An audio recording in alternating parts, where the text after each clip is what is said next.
function. Sir, you are very much in demand, especially on priority. जैसा कि आपने कहा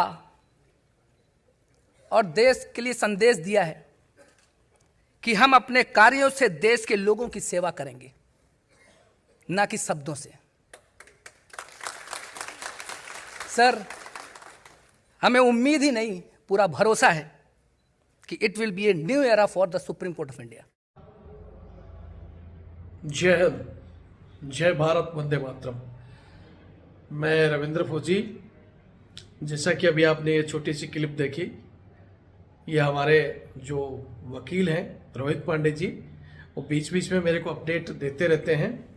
जैसा आपने वीडियो में देखा कि चीफ जस्टिस ऑफ इंडिया, उनके बारे में वो कुछ बता रहे हैं और ये बहुत अच्छी बात है। जब से चंद्रचूड़ सिंह जी जज बने हैं तब से वो कानून में जो न्यायपालिका में न्याय मिलने में देरी होती थी, तारीख पे तारीख मिलती थी, ऐसे बहुत से बड़े बदलाव के बारे में विचार कर रहे हैं।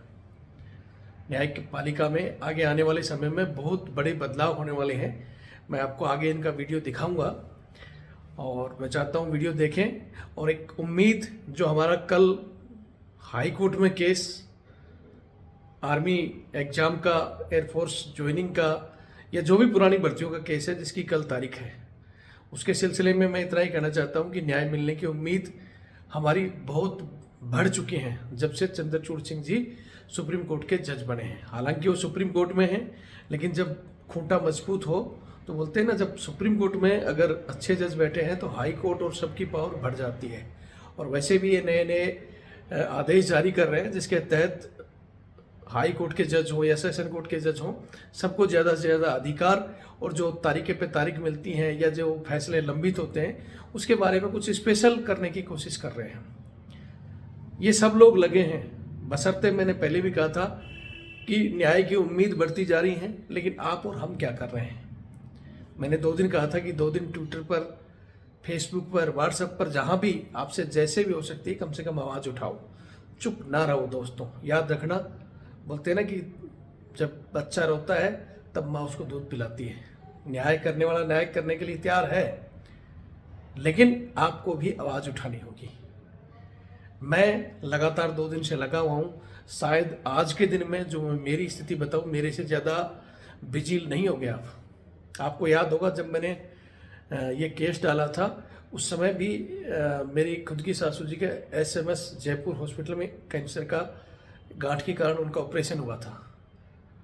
लेकिन मैं तब भी उनको जयपुर छोड़कर और उस केस के सिलसिले में तब भी दिल्ली गया था। आज भी वही स्थिति है। उनके जो बीच में ये कट लगाया गया था वो गांठ की, उसका भी कुदरती जब हमारी तारीख होती है जब भी उनका यहाँ आना होता है। आज मैं जयपुर SMS में हूँ अभी भी, और अब उनको आज रात को छुट्टी मिलेगी 5 बजे, 6 बजे या रात को 10 बजे। फिर मैं उनको लेकर जयपुर से बानसूर उनको छोड़कर, और फिर कोशिश करूँगा कि कल का दिल्ली हाई कोर्ट के फैसले के लिए मैं दिल्ली मौजूद रहूँ। 100 किलोमीटर गाड़ी चलाकर मैं अपने गांव से यहाँ से अभी 150 किलोमीटर फिर चलाकर, फिर वहाँ से 150 किलोमीटर फिर दिल्ली जाऊँगा। यानी मैं अपनी पूरी कोशिश कर रहा हूँ। और फिर भी मैंने दिन भर में कम से कम 10 या 20 ट्वीट किए हैं, और भी बहुत काम कर रहा हूँ। हालांकि इस बीच में हमारे जो खुद के मुद्दे हैं, जवानों के बहुत सी चीज़ें आ रही हैं, वो सोच भी रहेंगे कि रविंद्र फौजी हमारा जवाब नहीं दे रहा, कॉल नहीं उठा रहा। तो दोस्तों, कभी कभी हमारी समय और भगवान परीक्षा लेता है, लेकिन कुछ लोग उससे घबरा कर चुप बैठ जाते हैं। जैसे बहुत से बच्चों ने न्याय की आस ही छोड़ दी है, वो कहते हैं कुछ नहीं हो सकता। याद रखना, हल्की एक चिंगारी भी अगर बची है तो दोबारा आग लग सकती है। यानी अगर न्याय की उम्मीद लगा कर रखोगे, सच आपने मेहनत की है, तानाशाही सरकार आपको बर्बाद करने की कोशिश कर रही है, आपको भी अगर आप संघर्ष करोगे तो वो ऊपर वाला देख रहा है, आपको जरूर न्याय मिलेगा। बशर्ते कि आपको आपके हक के लिए बोलना होगा। बस मैं यही उम्मीद करूंगा बच्चों से कि जैसे मैं समय निकालकर पूरे इंटरेस्ट के साथ लगा हूं, मैं आपसे भी उम्मीद करूंगा आप ये वीडियो भी देखें। चंद्रचूड़ सिंह जी भी बहुत बदलावों की ओर लगे हुए हैं, लेकिन इन सब में ये न हो कि आपका केस में देरी हो जाए। अग्निपथ तो वापिस होगा ही होगा। मोदी नहीं करेगा तो कोई और करेगा। मोदी अमर नहीं है कि उसी कुर्सी पर बैठा रहेगा। आज नहीं तो कल उसे वो कुर्सी छोड़नी होगी और फिर कोई और आएगा और अग्निपथ वापिस हो जाएगी। ये मैं लिख कर दे रहा हूँ। सरकार बदलेगी तो चेंज होगी, नहीं तो कोई युद्ध होगा तो चेंज होगी। जब युद्ध के परिणाम होंगे 6 महीने की ट्रेनिंग लेकर, जब मजबूत दुश्मन बैठा होगा और जब मौतों के आंकड़े बढ़ेंगे और देश को हारने की स्थिति में आएंगे तो अपना आप ये चीज़ें चेंज हो जाएंगी। लेकिन तब तक आप लोगों का जो 10 लाख युवाओं की मेहनत बर्बाद हो चुकी होगी। मैं चाहता हूँ वो मेहनत बर्बाद ना हो, इसलिए मैं इसमें समय दे रहा हूँ। लेकिन आप लोग ढीले पड़ रहे हो, ढीले मत पड़ो, आवाज़ उठाओ।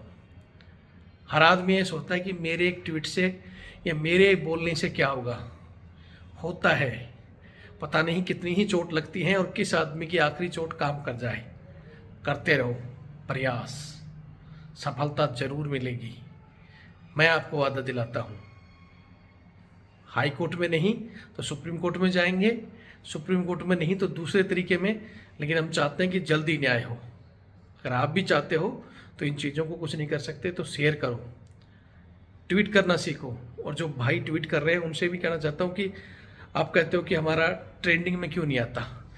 ट्रेंडिंग में हर घंटे की जो ट्रेंडिंग चलती है, हम क्या अलग अलग उसमें लगे हुए हैं, बस ट्वीट करते हैं भूल जाते हैं। ये हर घंटे का रिकॉर्ड होता है, जो घंटे भर में जो रिकॉर्डिंग आती है उसको ट्रेंडिंग में दिखाता है।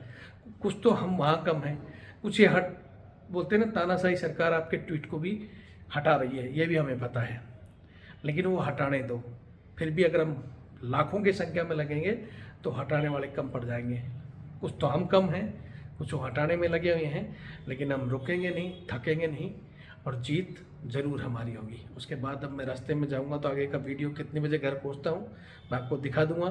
सही समय पे पहुंचा तो मैं कल 9 या 10 बजे दिल्ली मिलूंगा। अगर लेट हुआ तो मेरे और बंदे हैं जिनको मैं बता दूंगा, वो वहाँ केस को अटेंड करेंगे। फिर कहता हूँ कि केस का कोई भी फैसला हो, कोई भी बच्चा, जैसे अभी उत्तराखंड में एक बच्चे ने गलत कदम उठाया, ऐसा नहीं है। ये कोई अंतिम लड़ाई नहीं है। हाई कोर्ट के ऊपर सुप्रीम कोर्ट है और लड़ाई और भी तरीके बाकी हैं। न्याय हमारे पक्ष में आए तो भी गलत नहीं करना, नहीं आता है तो भी गलती नहीं करना। धैर्य से चीज़ों को सुनना और आगे के काम को करना सीखो। आगे की लड़ाई हम आपको बताते रहेंगे। तब तक के लिए जय हिंद, जय भारत, वंदे। Thank you, Rahul. We are grateful to the most anticipated Honorable the Chief Justice of India, Dr. Justice Dhananjay Yashwant Chanchud, for accepting our invitation for the felicitation function.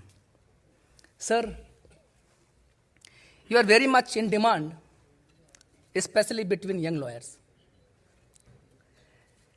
They want to hear Lordship, to interact with you, Lordship, and to watch proceeding. We have never witnessed such craze for the Chief Justice of India, especially between the young lawyers. Sir, we have a great confidence in you that you will resolve all the issues of the bar on priority. जैसा कि आपने कहा और देश के लिए संदेश दिया है कि हम अपने कार्यों से देश के लोगों की सेवा करेंगे, ना कि शब्दों से। सर, हमें उम्मीद ही नहीं, पूरा भरोसा है कि it will be a new era for the supreme court of India with an independent judiciary and empowered bar and bench. We thank Honorable Judges of Supreme Court of India, Honorable Retired Judges of Supreme Court of India for gracing the occasion. We thank Mr. R. Venkati Ramani, London Attorney General for India, Mr. Tushar Mehta, London Solicitor General of India, London law officers, senior members and members of the bar, former President SCBA Mr. Dushyant Dave, former President SCBA Mr. P.H. Parikh, former Secretary SCBA Mr. K.C. Kaushik, former Secretary SCBA Mr. Vikrant Yadav, Mr. Manoj Mishra, President SCORA, Mr. Senashish Mukherjee, Vice President SCORA, Mr. Devbrat, Secretary SCORA, Mr. Sanjeev Kalgaonkar, London Secretary General, and other registrars of the Supreme Court of India, press, journalists, print and electronic media, office bearers and members of the executive committee of different bar association, other distinguished guests and respected members of the bar for gracing the occasion. Kindly, I request executive committee to join for a group photographs.